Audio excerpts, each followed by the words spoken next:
Nous sommes ici chez ACC, à Billy-Perclot, dans le bassin minier, dans les Hauts-de-France, et nous sommes le premier fabricant de batteries en France. La Gigafactory est composée d'à peu près 1000 personnes.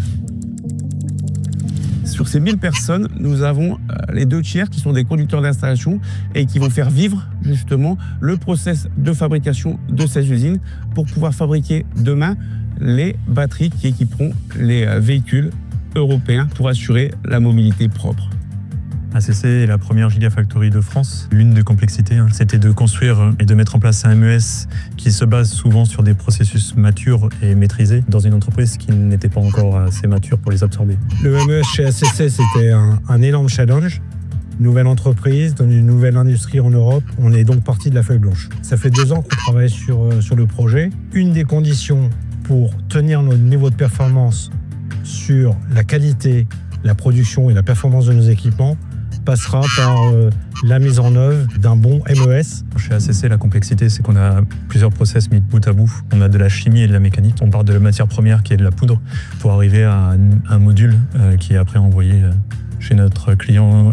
Aujourd'hui, Stellantis, et demain, Stellantis et Mercedes. En tant que premier fabricant de batteries en France, nous avons relevé un énorme challenge car le procédé de fabrication est ultra complexe. À ce stade, nous avons choisi la solution AVEVA, distribuée par Factory Software, qui nous permet d'exploiter un socle de fonctionnalités et sur lequel on a pu aussi venir ajouter énormément de spécifiques nécessaires au bon fonctionnement de notre système d'information. Chez ACC, on a pris la décision que tout ce qui arrivait dans la Gigafactory passait par le MES. À partir du moment où un camion arrive à la Gigafactory jusqu'au départ du produit fabriqué, tout se passait dans le MES. Gestion des stocks de matières premières, de semi-finis et tout ce qui va être traçabilité et généalogie. Tout ça se passe dans le MES. Le MES est vraiment la colonne vertébrale du système d'information d'ACC. ACC a besoin de collecter toutes les données, produits, composants de qualité, process, afin d'assurer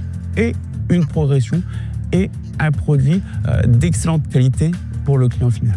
Sans MES, on est incapable de vendre nos produits.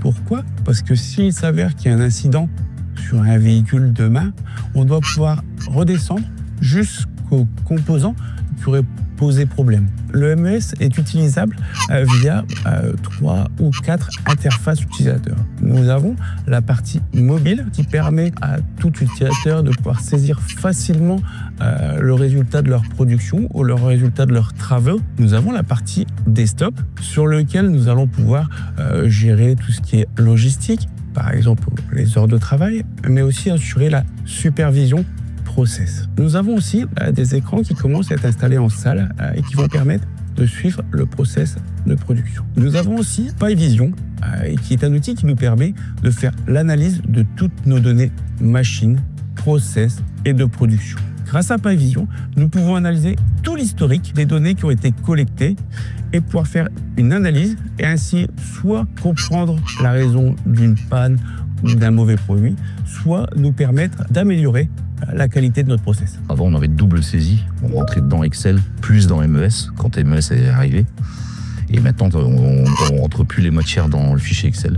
On travaille que avec MES. Pour pouvoir créer une encre aussi bien en anode qu'en cathode, on devait rentrer toutes les traces à la main sur PC, avec les dates de péremption, des poudres, avant de pouvoir démarrer la production d'une encre. On faisait notre étiquette de traçabilité nous-mêmes, en fait. Aujourd'hui, avec MES, c'est complètement différent. On n'a plus besoin de descendre ces étiquettes de traços, c'est directement injecté dans MES via la douchette qu'on a à l'étage, via les opérateurs.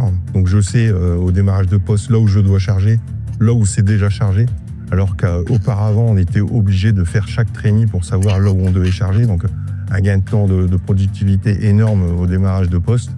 Et puis forcément une vision globale de la situation. C'est un point vraiment très important pour mon démarrage de poste au niveau de mes briefings, pour mes opérateurs de chargement. Et du coup, forcément, il y a plus de risque d'erreur au niveau du R0 grâce à cette traçant en direct sur MES. Pour le sein d'ACC, on a beaucoup de de KPI qui permet au management, mais aussi aux superviseurs dans les ateliers de se rendre compte à l'extérieur des salles sèches. Donc on a le taux de scrap, ce sont les rebuts de production de semi-finis qui sont réalisés par l'entreprise. Le deuxième indicateur, c'est le TRS qui nous permet de savoir à l'instant T quels sont les moyens industriels qui sont en activité, ceux qui sont en panne et quels sont leurs taux de rendement. L'idée d'ACC avec notre MES, c'est d'avoir un corps modèle sur lequel on doit gagner en autonomie en termes de configuration, en termes de développement. Pour ce faire, nous allons former nos équipes en interne avec l'aide de Factory Software et de Technor, notre intégrateur. Il y a plein d'autres fonctionnalités qui vont arriver qui vont nous permettre d'améliorer significativement notre connaissance de ce qui se passe réellement sur le terrain et permet après de cibler les actions qui vont permettre de gagner et de gagner en performance. Clairement, on est en train de développer de zéro l'usine de demain avec des outils très performants et avec des équipes qui sont ultra motivées à amener ce projet à la réussite.